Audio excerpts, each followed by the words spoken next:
This mini-series is titled Sundanese and Javanese Myths and Gods, Strong Influence by Hindu-Buddhist, South Indian mythology.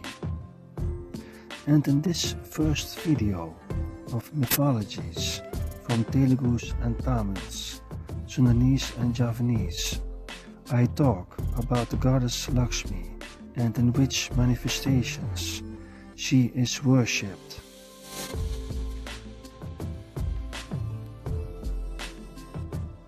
Modern Hindu-Javanese arts.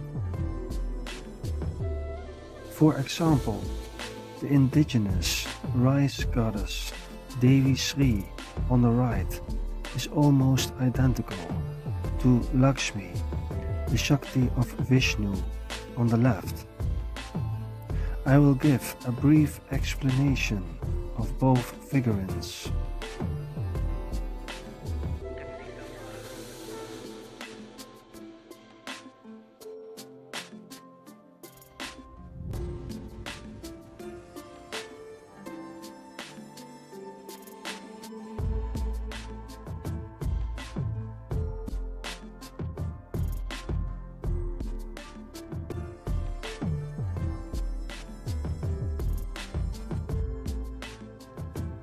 Goddess Lakshmi on the left is sitting on lotus asana and holding two lotus flowers, a symbol of beauty, prosperity and fertility, with her other two hands in abhaya mudra, showing her devotees that they have nothing to fear from her.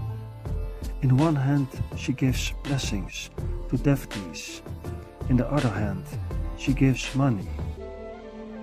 Made on the island of Java by local artisans in a typical South Indian, Dravidian style, this figurine looks beautiful, with intricate craftsmanship that brilliantly depicts the clothing, jewelry and physical features, beautifully decorated with ornaments and with a medieval crown on the head.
The goddess of rice and fertility, Devi Sri, or Sri Devi, on the right, is a perfect example of an elongated wooden Sundanese statue of the goddess in a modern, abstract Indonesian style.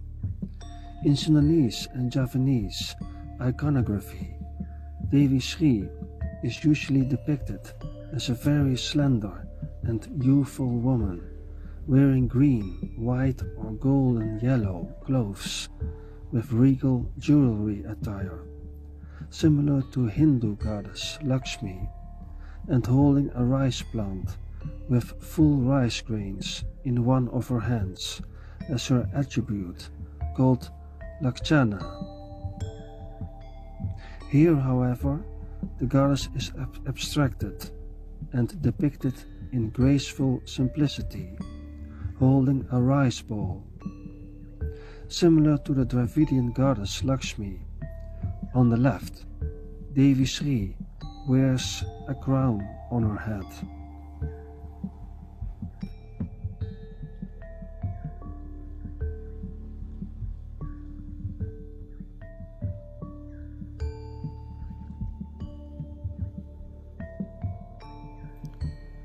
She is still today widely worshipped on the island of Java.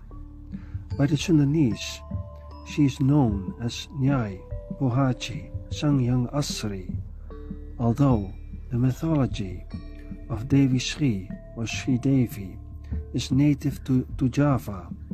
After the adoption of both Hinduism and Mahayana Buddhism in the archipelago as early as the 1st century AD, she was equated with the Hindu-Buddhist goddess Lakshmi and often regarded as an incarnation or one of her many manifestations, as both are associated with wealth and family prosperity.